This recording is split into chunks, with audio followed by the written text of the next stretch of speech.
At about this same time, 9 BC, somewhere in there may have been a decree that was passed for the restoration of temples in Attica and in Salamis. That is to restore temples all over the region. If this is the correct timing, it would accord very nicely with Augustus' own program in Rome for restoring temples. Remember, he was very proud of the fact that he restored over 80 temples in Rome alone.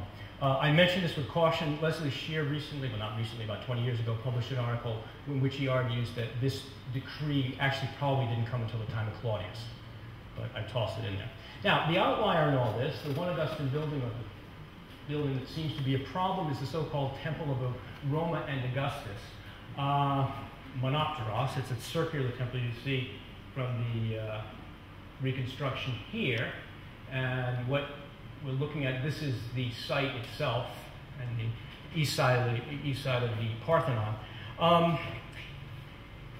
A fair number of archaeologists will date this to sometime around 27 BC. I'm not sure exactly why. The archaeologists didn't tell me any reason. My suspicion is they're doing it because of the name Augustus, and they're linking it to his name sometime around 27. There's no reason to necessarily believe that. It could easily have been decades later when it was set up. We just don't know. If it was set up early, because you can see where it is, by the way, it's right in front of the Parthenon. In fact, it's right where an altar should go were the Parthenon a temple, which it wasn't. All right, so the Romans are kind of, so was this a gift or is it an insult? Did the Romans come in and say, oh, by the way, we're going to put an altar to Rome and Augustus right where the altar should be if your Parthenon had been a temple?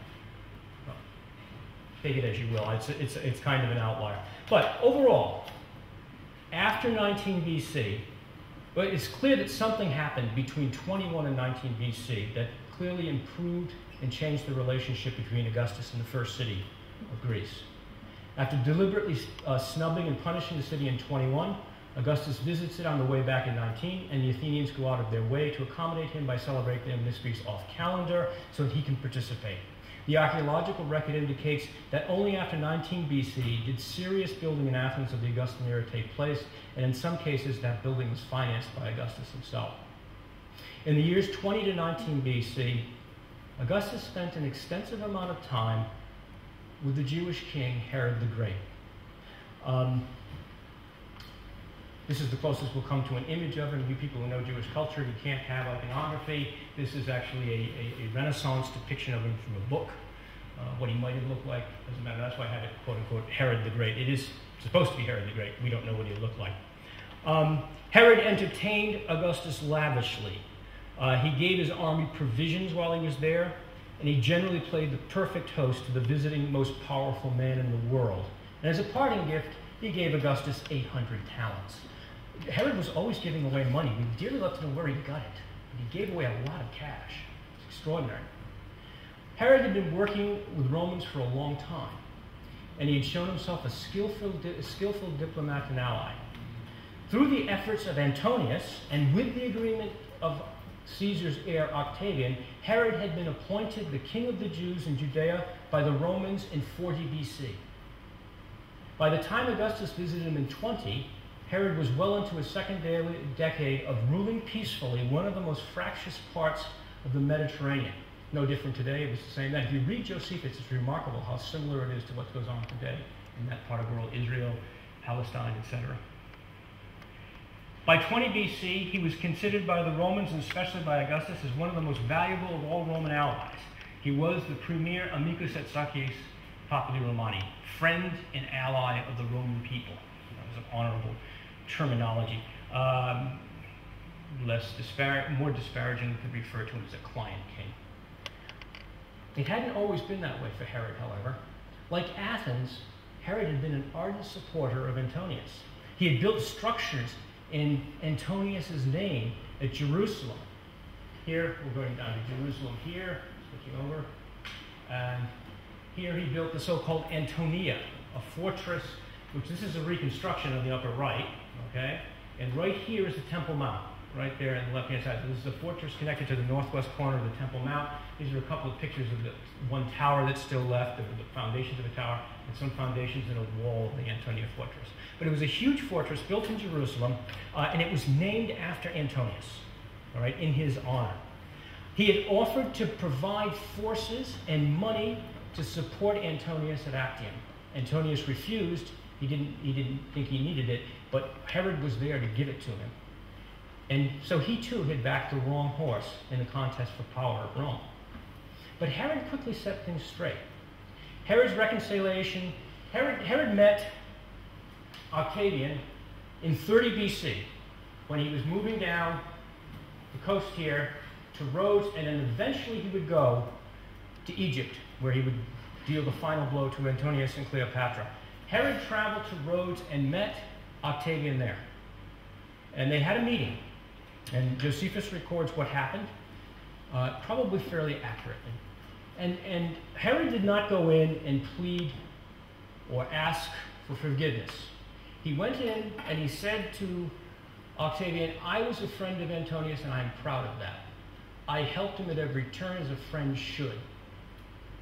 And went on to say, basically, he apologized for nothing he had done, except to now say he wished to be Octavian's friend. And it was a very, very clever approach, because he understood the Roman concept of amicitia, of friendship. And amicitia isn't sentimental, it's business. You support me, I support you. All right? Loyalty works that way. And what he was saying to Octavian was, I stood by Antonius for as long as I could, and I'll stand by you.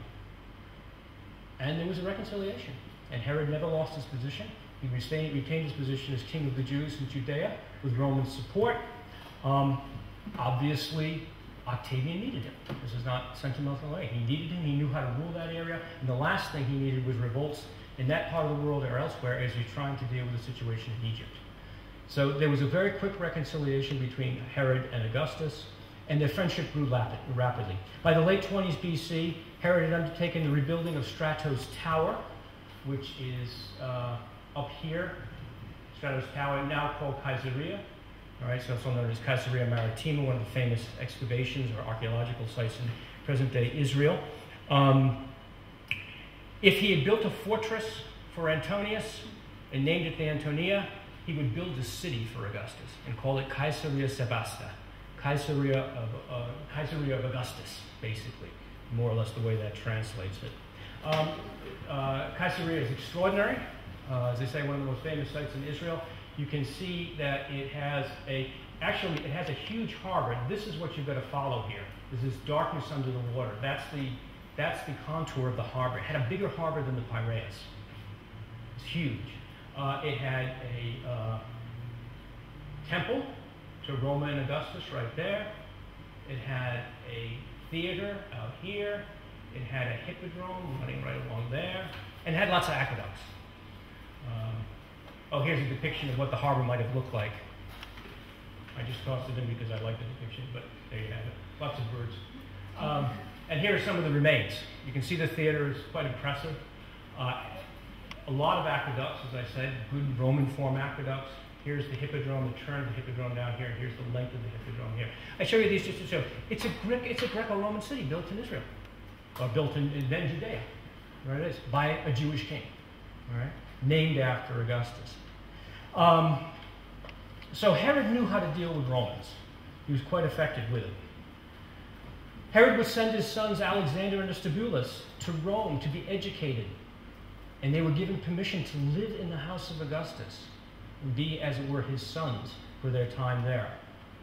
Augustus also gave Herod control of the northern Transjordan region, so he was expanding the kingdom of Herod during this time. So over the years, starting in 30 BC, Herod carefully cultivated a relationship with Augustus that did turn into something that we would call, by our terms, friendship. And it's with this in mind that we now turn back to our little problem of the relationship between Athens and Augustus. In 21 BC, after he left Aegina and his snubbing of Athens, Augustus visited Judea, and he acquitted Herod of a charge of tyrannical cruelty that had been brought against him, and he gave him even more land. Augustus further increased the territory. It was Josephus says, this is now in 20 BC. Josephus says it was now widely understood that after Agrippa, no man was more esteemed by Augustus than Herod. That's pretty strong terminology, even if this is coming from a Jewish historian who's looking to promote Jewish interest and Jewish identity.